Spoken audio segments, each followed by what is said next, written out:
अस्सलाम वालेकुम हज़रात। आज की इस वीडियो में हम पढ़ेंगे नदीम अहमद कासमी का बहुत ही बेहतरीन अफसाना सुल्तान। इस अफसाने सुल्तान में दो किरदार हैं, एक दादा और दूसरा उनका पोता।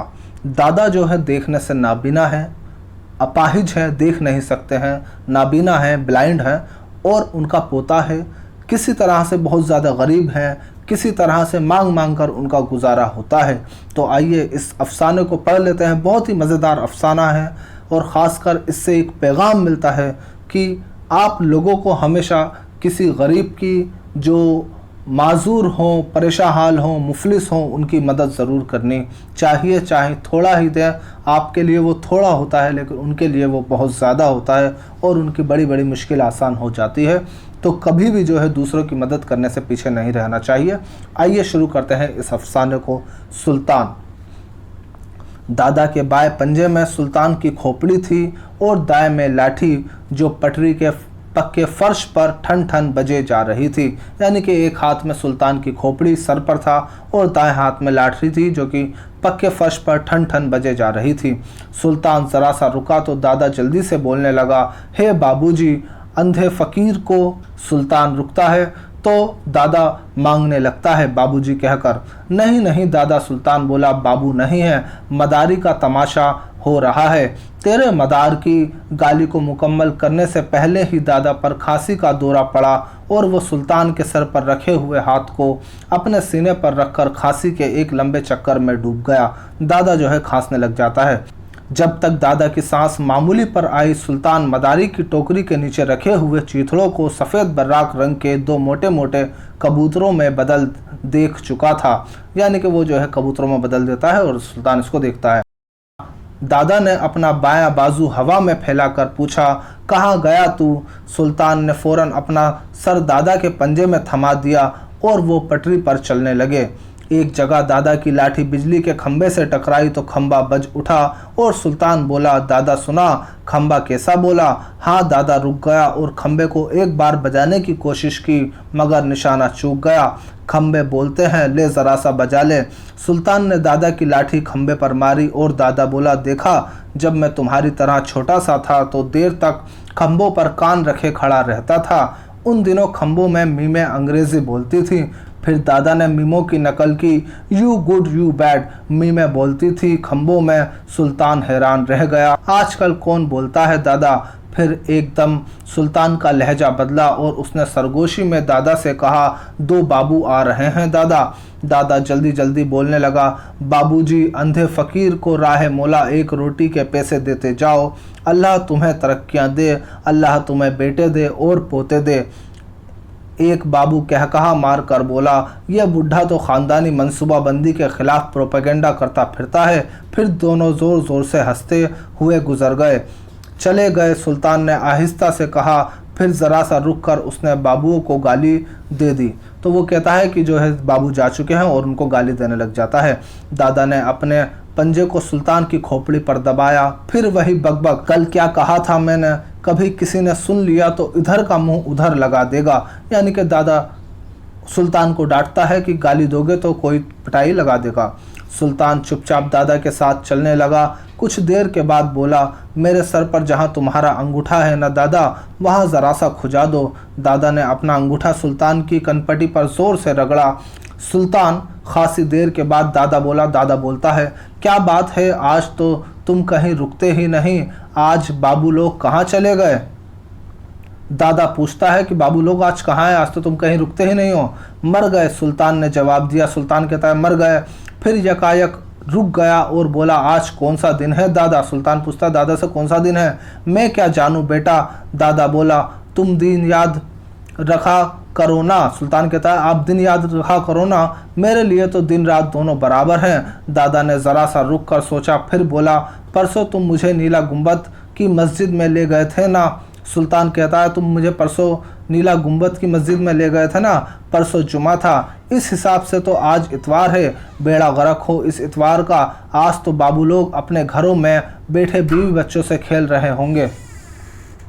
सुल्तान यूं दम बखुद खड़ा रह गया जैसे कोई ज़बरदस्त हादसा हो गया है। अचानक टन की आवाज़ आई। किसी राह चलते ने सुल्तान के हाथ के कटोरे में एक पैसा डाल दिया था। कुछ मिला? क्या मिला? दादा ने पूछा। एक पैसा है, सुल्तान बोला। छोटे वाला नए वाला सुल्तान कहता है कि एक पैसा है। दादा ने अपना पंजा सुल्तान के सर पर घुमाया। जा कोई चीज़ लेकर खा ले, जा मैं यहीं खड़ा हूँ। एक पैसे का तो कोई कुछ नहीं देता दादा। सुल्तान बोला कि एक पैसे का कुछ नहीं मिलेगा, 2-3 हो गए गंडेरी खाऊंगा।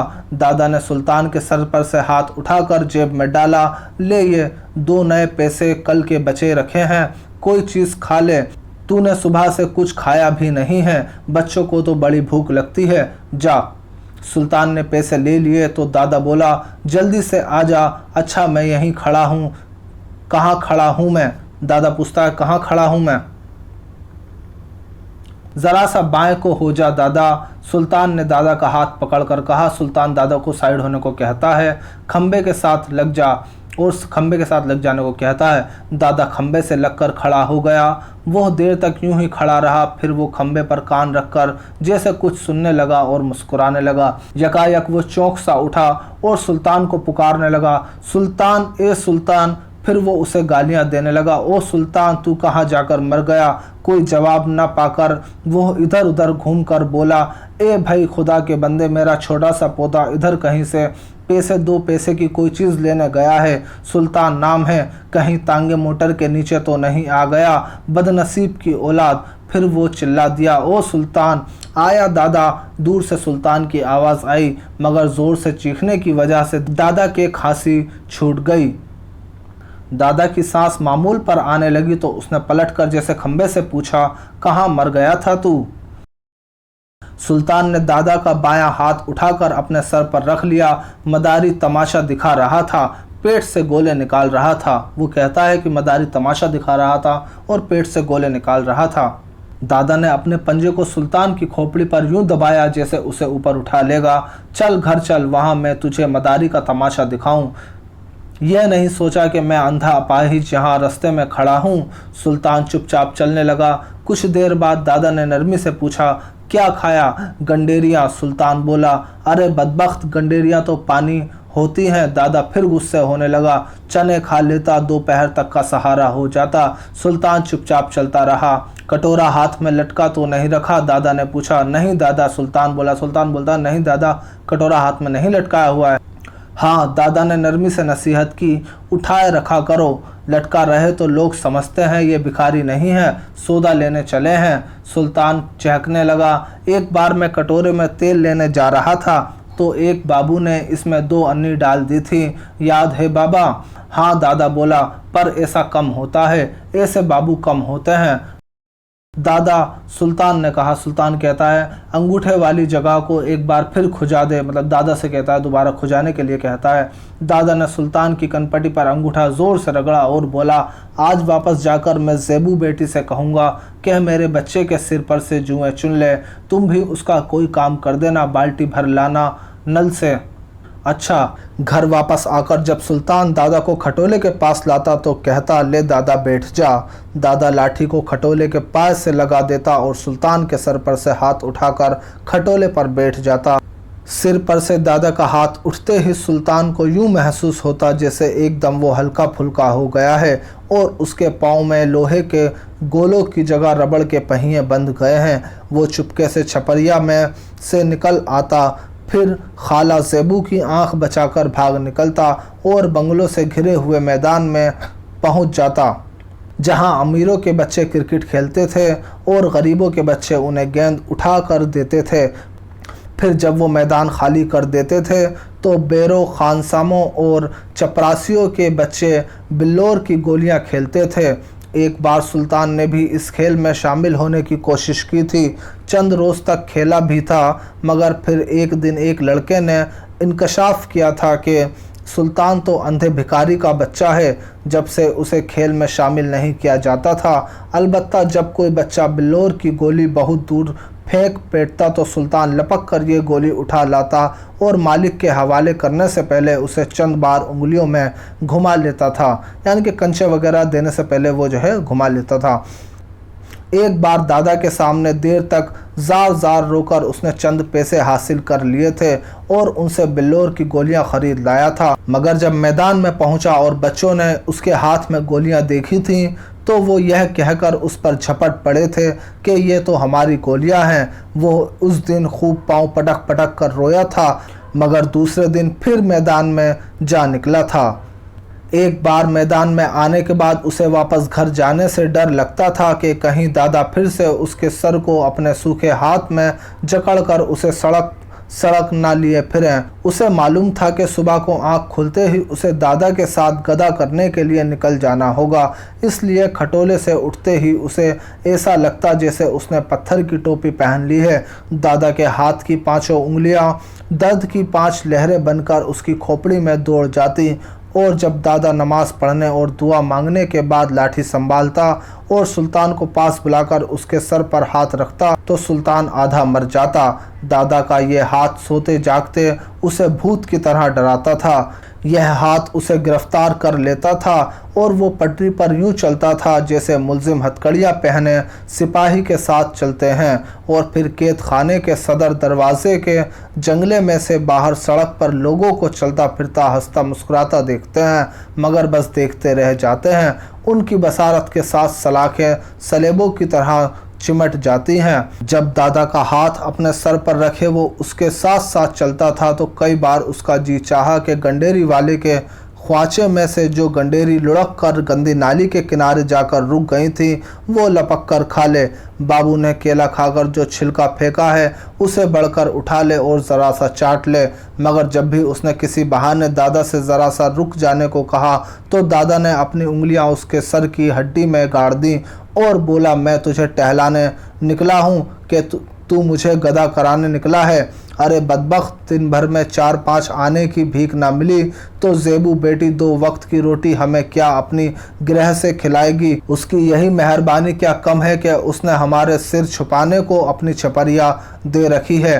काफ़ी दिनों की बात है, दादा बंगलों से भीख मांगने के बाद जब क्वार्टरों के पीछे बेगो कोचवान के घरौंदे के सामने से गुजरा तो उसकी माँ ज़ेबू लपक कर आई और बोली, अरे बाबा दुआ कर, अल्लाह मेरे बेटे की पसली का दर्द ठीक कर दे, मैं तुझे पूरा 1 रुपया दूंगी। दादा ने वहीं खड़े होकर दुआ मांगी थी। फिर चंद रोज़ के बाद उसने सुल्तान को दोबारा उन्हीं बंगलों की तरफ चलने को कहा। अभी वो बंगलों तक नहीं पहुंचे थे कि ज़ेबू ने उन्हें रास्ते ही में पकड़ लिया, दादा को 1 रुपया दिया और बोली, मुझे बता तू कहाँ रहता है बाबा, मैं जुमेरात की जुमेरात तेरी सलामी को आया करूँगी। फिर जब उसे मालूम हुआ था कि यह दादा पोते तो किसी दुकान के छज्जे तले पड़े रहते हैं तो उसने बेटे से कहकर छपरिया खाली करा दी थी, और जब से दोनों वहीं रहते थे दिन भर की भीख उसको ला देते थे और वो उसी हिसाब से इन्हें रोटी पका देती थी। इन दिनों दादा से वो अपने बेटे के औलाद होने की दुआ करा रही थी। सुल्तान को दादा के अलावा खाला ज़ेबू भी अच्छी नहीं लगती थी। वो जब भी दादा को वापस छपरिया में पहुंचा कर निकला तो ज़ेबू से छुप कर निकला, वरना वो शोर मचा देती थी कि लो देखो अपने बूढ़े अपाहिज दादा को अकेला छोड़कर खेलने चला। जिस रोज़ दादा दिन ढले ही थक कर वापस आ जाता और सुल्तान को खिसक जाने का मौका ना मिलता तो ज़रा सा सुस्ता लेने के बाद वो फिर से लाठी संभाल कर कहता, चल सुल्तान, चौक का एक और चक्कर लगवा दे, आज कुछ ज़्यादा मिल गया तो कल तेरी छुट्टी। मगर ये छुट्टी कभी नहीं मिलती थी, इसलिए कि कुछ ज़्यादा कभी नहीं मिलता था।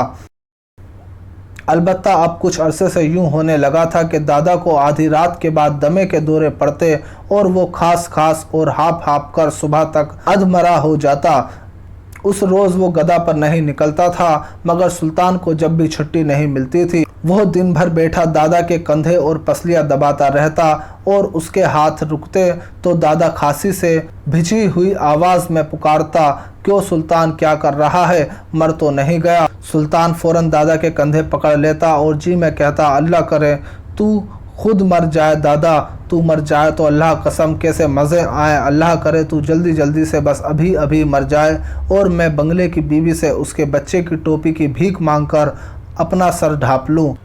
फिर एक रोज़ दादा सचमुच मर गया। वो टूटती रात को सर को घुटनों पर रखे खांसता और हाँफता रहा, उसकी पसलियाँ फूकती और सिमटती रहीं। सुल्तान उसके कंधे दबाता रहा और उसकी रीढ़ की हड्डी के किनारों को अंगूठों की पूरों से सहलाता रहा। फिर वह सो गया और जब सुबह को उसकी आँख खुली तो रोती हुई खाला ज़ेबू ने उसे बताया कि सुल्तान, तेरा दादा तो अल्लाह को प्यारा हो गया। एकाएक ही सुल्तान के अंदर चार तरफ फुलझड़ियाँ सी छूटी और वह बोला सच, जैसे उसे यकीन नहीं आ रहा कि दादा लोग भी मर सकते हैं। फिर बेगू कोशवान आसपास के लोगों को जमा कर लाया और वह दादा को गुस्ल देकर दफनाने ले गए। खाला ज़ेबू वक्फे वक्फे से रोती रहीं और उसकी बहू ने भी सुल्तान को बड़े प्यार से दिन भर अपने पास बिठाए रखा। बेगू भी कब्रिस्तान से वापस आया तो सुल्तान के लिए गंडेरिया लेता आया और गंडेरिया चूसते हुए सुल्तान ने सोचा, जब दादा मर जाते हैं तो कैसे मज़े आते हैं। रात भी खाला ज़ेबू ने उसे छपरिया में ना जाने दिया कि बच्चा है, डर जाएगा। सुबह को उसने सुल्तान को रात की एक चपाती और लस्सी का एक प्याला दे दिया। खूब पेट भरकर वो उठा और ज़ेबू ने पूछा, कहाँ चले बेटा? सुल्तान को यह सवाल बड़ा अजीब सा लगा। हम कहीं भी जाएं, तुम्हें क्या, हमारा दादा तो मर गया है। सुल्तान को खामोश पाकर वो बोली, नहीं बेटा, खेलते वेलते नहीं हैं। फिर वो उसे हाथ से पकड़कर छपरिया में ले आई और कटोरा उठाकर उसके हाथ में थमाते हुए बोली, आज कहीं से 8-10 आने कमा ला, मैं तुझे चावल खिलाऊंगी। जा बेटा, किसी आबाद सड़क का एक फेरा लगा ले, अल्लाह तेरा साथी हो। सुल्तान ने हाथ में कटोरा ले लिया, मगर छपरिया से बाहर आते ही वो रुक गया। वापस छपरिया में घुसा जैसे कुछ भूल आया है। फिर वह बलबलाकर रो दिया और खाला ज़ेबू के फैले हुए हाथों से कतरा कर भाग निकला। उसका चेहरा आंसुओं से तर हो रहा था जब उसने सड़क पर एक बाबू के सामने कटोरा फैलाया। बाबूजी, अंधे फ़कीर को राह मौला एक रोटी। उसने ज़ार ज़ार रोते हुए दादा के अल्फाज दोहरा दिए। क्या तू अंधा है? बाबू ने सख्ती से पूछा। सुल्तान को यकायक अपनी गलती का एहसास हुआ और घबरा कर उसने नफ़ी में सर हिला दिया। फिर वो फूट फूट कर रोने लगा। झूठ भी बकता है और रोता भी है। बाबू ने डांटा, नौकरी करेगा? उसने पूछा। फिर सुल्तान को मुसलसिल रोता पाकर जाने लगा। सुल्तान रुंधी हुई आवाज़ में बोला, है बाबूजी, राह मौला, पैसे दो, पैसे देते जाओ। बाबू पलटे बगैर आगे बढ़ गया और काफ़ी दूर निकल गया। जब रोता हुआ सुल्तान यकायक उसकी तरफ दौड़ने लगा और पुकारने लगा, बाबूजी, है बाबूजी।